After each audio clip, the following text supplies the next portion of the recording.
Peut-on réduire le chômage dans les pays développés sans fragiliser la cohésion sociale? C'est une question importante et c'est bien là qu'achoppe la réforme du marché du travail en France et que se nourrit l'idée d'une préférence française pour le chômage. L'idée que l'attachement français à la cohésion n'autorise pas les transgressions qui permettraient l'inclusion des moins qualifiés sur le marché du travail. La précarité prend des visages différents selon les pays.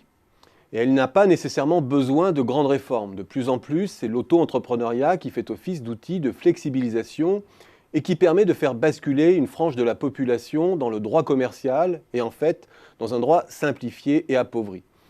C'est le cas de la France où, loin de l'image du notable, l'emploi indépendant s'apparente de plus en plus à un système D, recouvrant de petites rémunérations, du freelance occasionnel et ne permettant pas, dans la majorité des cas, d'atteindre un revenu décent.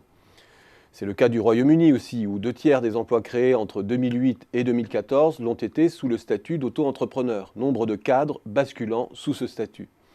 Elle prend la forme de la myriade des emplois dégradés allemands, les mini-jobs, et toute la bizarrerie des contrats à 1,05 € de l'heure pour les chômeurs allemands ou à 80 centimes de l'heure pour les migrants.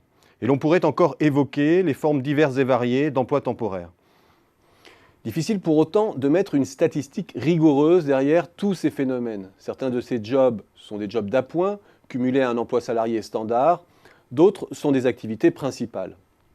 Pour approcher l'importance de ces phénomènes d'inclusion au rabais, qui dualisent tous les marchés développés, je vous propose de croiser la statistique de taux de chômage fin 2016 avec deux indicateurs. Un, la part des travailleurs à bas salaire, ceux dont le salaire horaire brut est inférieur à 2/3 du salaire médian.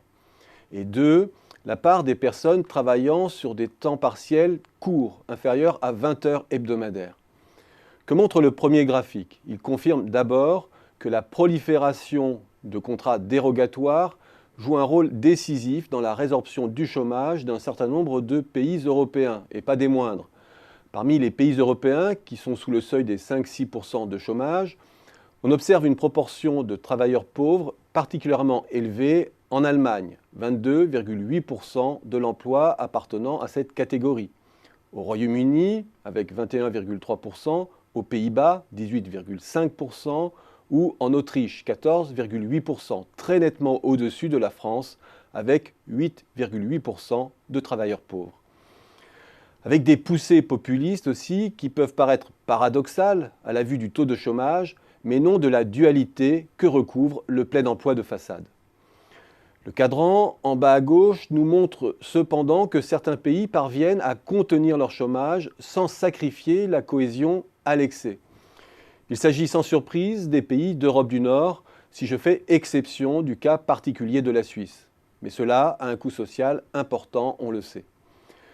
Regardons maintenant le recours au travail morcelé de courte durée sur un champ un peu plus large de pays.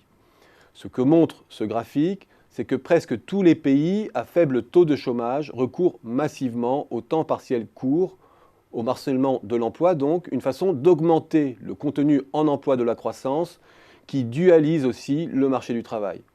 Seuls sortent de l'épure les deux cas bien particuliers des États-Unis et du Japon. Non que ces deux pays ne soient pas duaux, mais plutôt que nos indicateurs en saisissent mal la portée, notamment dans le cas du Japon, qui recourt massivement au temps partiel sans pour autant que ce dernier soit très court.